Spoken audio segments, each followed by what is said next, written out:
અમદાવાદના બોપલમાં થયેલ હત્યા કેસનો મામલો કે જ્યાં મીકા કોલેજના વિદ્યાર્થીની હત્યા કરી દેવામાં આવી હતી, ત્યારે ગ્રામ્ય પોલીસ હત્યારા આરોપીને લઈ જઈ ઘટના સ્થળે પહોંચી છે।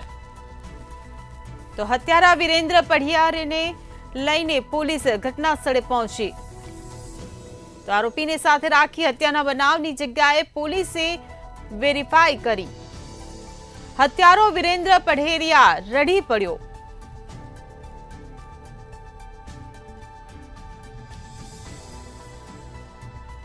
સંવાદદાતા રવિ ભાવસાર આપણી સાથે ફોન લાઈન પર જોડાઈ ગયા છે। જે રવિ, બોપલમાં થયેલ હત્યા કેસ મામલે જે આરોપીની ધરપકડ થઈ છે તેને ઘટના સ્થળે લઈ જઈને તપાસ વેરીફાઈ કરવામાં આવી છે। આરોપી અત્યારે રડી રહ્યો છે, શું કહેશો આ મામલે?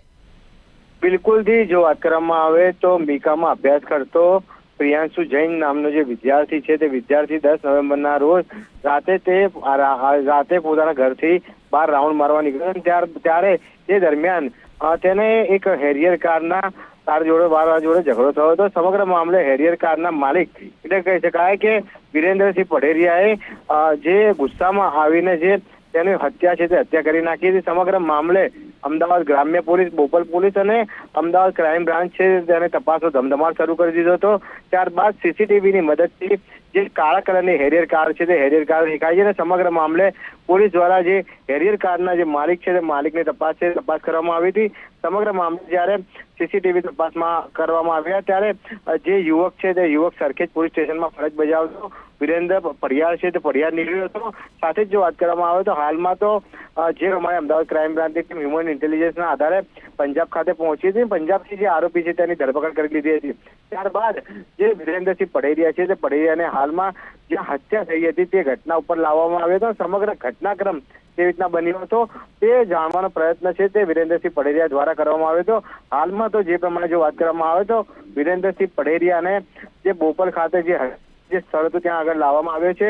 સમગ્ર જે હત્યાનો અંજામ કેવી રીતના આપ્યો તે તેની પાસેથી જાણવાનો પ્રયત્ન છે તે બોપલ પોલીસ દ્વારા કરવામાં આવી રહ્યો છે। સાથે જ જે આગળની તપાસ છે તપાસ કરવામાં આવી રહી છે, પરંતુ સમગ્ર જે ઘટનાક્રમ જ્યારે જે દરમિયાન હત્યા થઈ હતી હત્યા કરવામાં આવી હતી, ત્યારબાદ ત્યારે વિરેન્દ્ર પઢેરિયાને ત્યારે ઘટના સ્થળ પર લાવવામાં આવ્યો ત્યારે તે ક્યાંક ને ક્યાંક રડતો છે, જે રડતો જોવા મળ્યો। એટલે કે કહી શકાય કે જે પ્રમાણે જે વિદ્યાર્થીને જે હત્યા કરવામાં આવી હતી કે કરુણ અંજામ જે આપવામાં આવ્યો હતો તેના ક્યાંક ને ક્યાંક હવે આરોપી છે તે આરોપી પણ જે આંસુ છે તે આંસુ સારવી રહ્યો તેવું લાગી રહ્યું છે।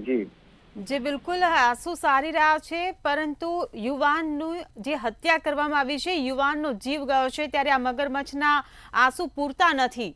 રવિ, બિલકુલ થી કહી શકાય કે જે પ્રમાણે જવાન જોધ દીકરાની જે હત્યા છે તે હત્યા કરી નાખવામાં આવી હતી, ત્યારબાદ પરિવારજનો છે તે પરિવારજનો તેમની જે મૃતદેહ છે તે મૃતદેહ તેમના માદરે વતન છે તે વતન લઈ ગયા હતા। પરિવારજનનો ખૂબ જ મોટો આક્રોશ હતો કે તેમનો એકનો એક દીકરો છે તે દીકરો MBA ભણવા માટે અહીંયા અમદાવાદ ખાતે આવેલો હતો। ત્યારબાદ જે દીકરાના મોતના સમાચાર છે તે તેઓને મળ્યા। હાલમાં તો જે પ્રમાણે કહી શકાય કે જે પ્રમાણે પરિવારજનો છે તે પરિવારજનોને ક્યાંક ને ક્યાંક થોડીક આશા પોલીસ પાસેથી દેખાઈ હતી, કેમ કે જે હત્યારો છે તે હત્યારાની ધરપકડ છે તે ધરપકડ અમદાવાદ ક્રાઇમ બ્રાન્ચે કરી લીધી છે અને હાલમાં તો જે કાયદાકીય જે પરિસ્થિતિ છે તે પરિસ્થિતિ જે છે તે કરી રહી છે પોલીસ। પરંતુ જે પ્રમાણે જે વિરેન્દ્રસિંહ છે તેને અત્યારે હાલ ઘટના સ્થળ પર લાવવામાં આવ્યો હતો, જે બેકરી આગળ જે ઝઘડો થયો હતો અને ત્યારબાદ જે ગુસ્સામાં આવીને જે વિરેન્દ્રસિંહ પઢેરિયાએ જે યુવકની હત્યા કરી દીધી હતી તે ઘટનાનું સમગ્ર અત્યારે હાલ પંચનામું છે તે પંચનામું કરવામાં આવી રહ્યું છે। જી રવિ, સમગ્ર માહિતી બદલ આભાર। તો અમદાવાદના બોપલમાં થયેલા હત્યા મામલે આરોપીની ધરપકડ કરવામાં આવી છે, ત્યારે પોલીસ આરોપીને લઈને ઘટના સ્થળે પહોંચ્યું છે। વિરેન્દ્ર પઢિયારને લઈને પોલીસ ઘટના સ્થળે પહોંચ્યું છે। તો મીકા કોલેજના વિદ્યાર્થીની હત્યા કરી દેવામાં આવી હતી।